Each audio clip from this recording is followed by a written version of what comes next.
everyone. My name is Crystal Joy Seguma, a student of Assumption College of Davao, taking up a Bachelor of Secondary Education, major in Bias Education. And now I'm here to demonstrate to you my lesson about God creation. Good morning, class. Please stand up for the opening prayer. Jen, can you lead the prayer? Before you sit down, kindly pick up some piece of paper on the floor and please arrange your chair properly. Once again, good morning, class.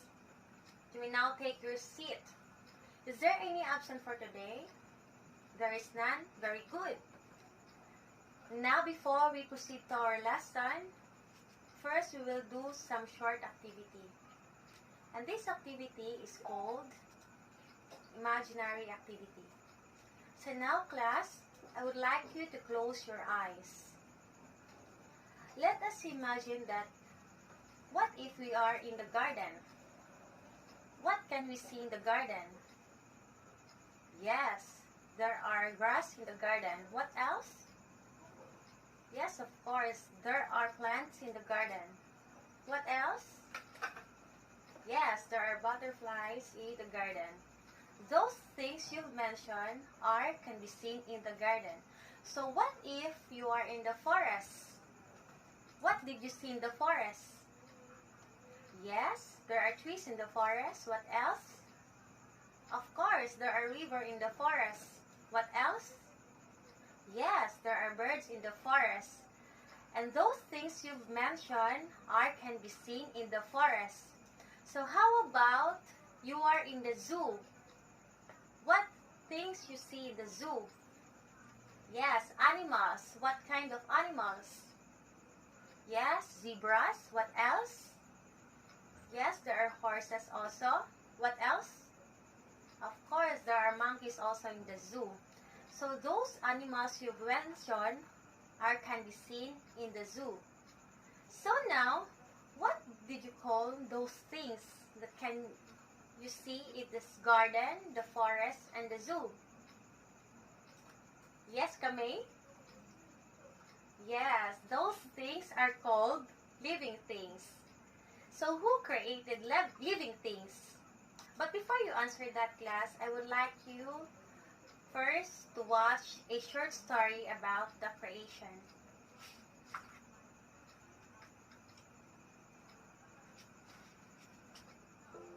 Stories of the Bible.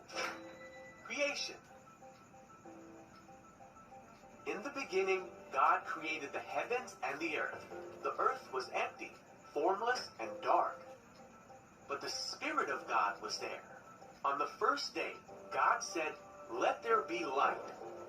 And God saw that the light was good.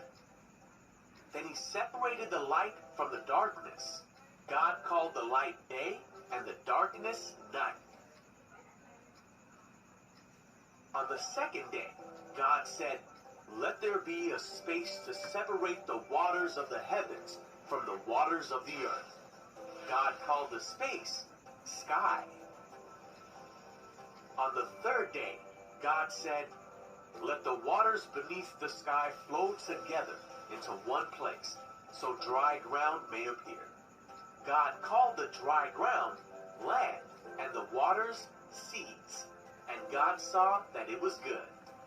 Then God said, "Let the land sprout with every sort of plant and tree."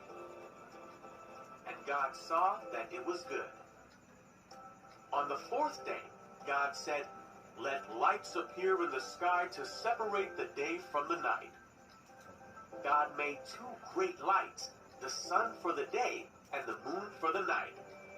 He also made the stars. God set these lights in the sky to light the earth, and God saw that it was good. On the fifth day, God said, "Let the waters swarm with fish and other life. Let the skies be filled with birds of every kind." And God saw that it was good.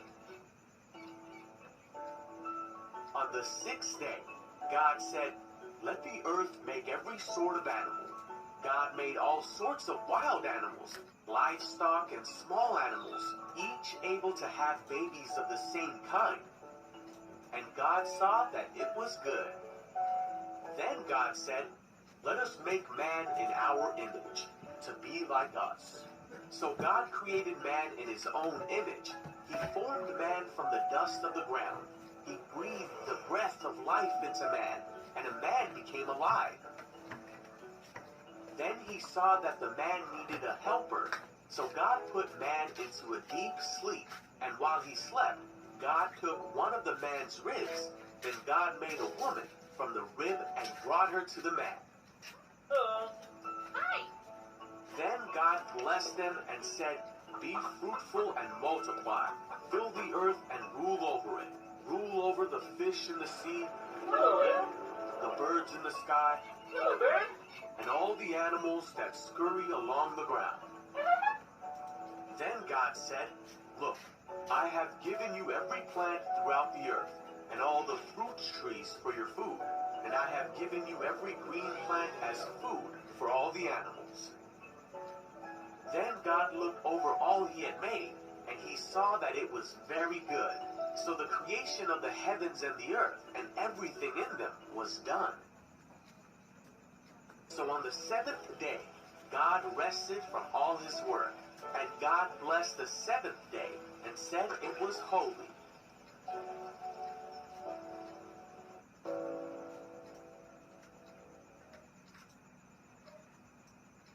Alright, and now class, what is the title of the story?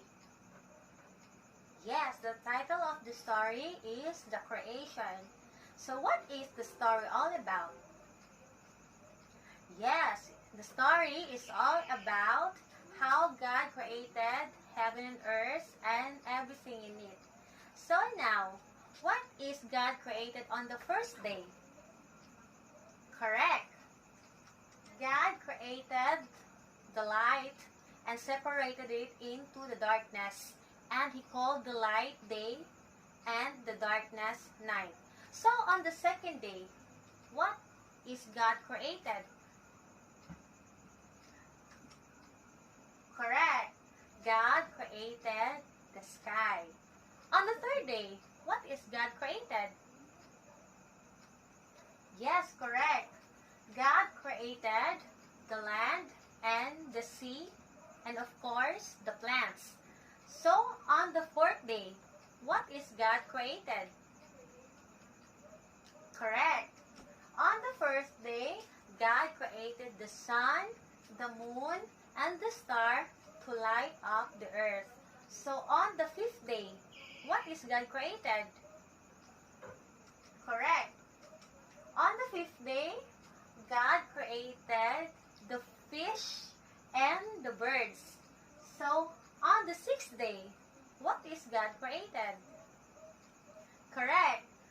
On the sixth day, God also created different kinds of animals and of course human. The first man and the first woman. So on the seventh day, what is God doing?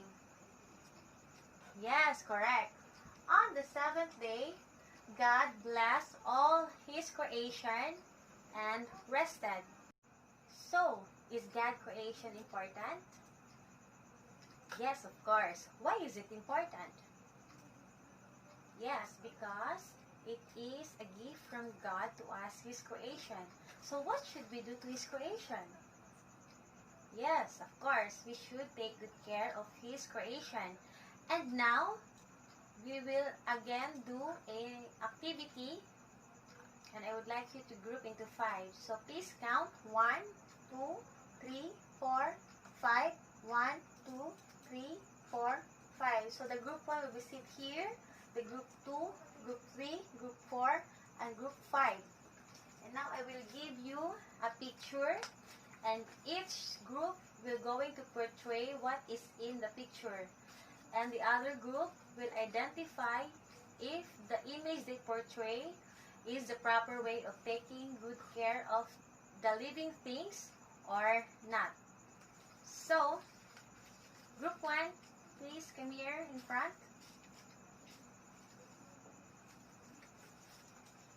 Alright. So, what is the group 1 portraying? Yes, they are planting the trees. So, is it a proper way of taking good care of the living things? Yes, very good. Is it a proper way of taking good care of the living things? So, the group 2, come here in front. So now, class, what is the group 2 portraying? Yes, they are throwing the garbage in the river. So now, is it the proper way of taking good care of the living things? Of course, it is not a proper way of taking good care of the living things. So group 3, come here in front. So what is the group 3 portraying?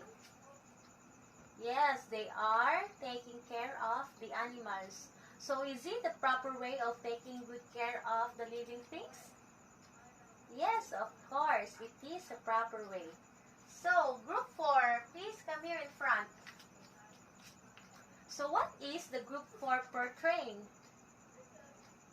Yes, they are logging the trees.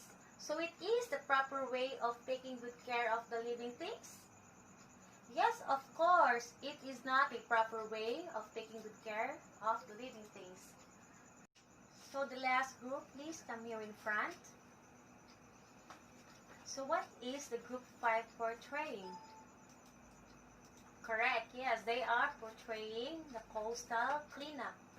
So is it a proper way of taking good care of the living things? Yes, of course, it is the proper way. Alright, class, so what are you feeling about our activity? Yes, our activity help us identify what is the proper way on how to take good care of our living things.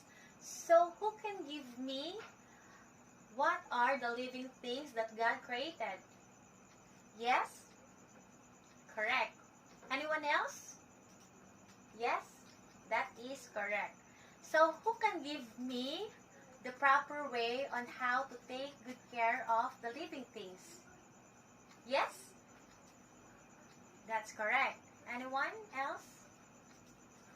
Yes, that is correct.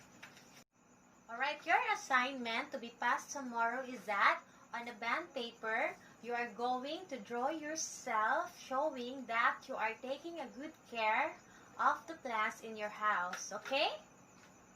Alright, so that's all for today. Goodbye, class.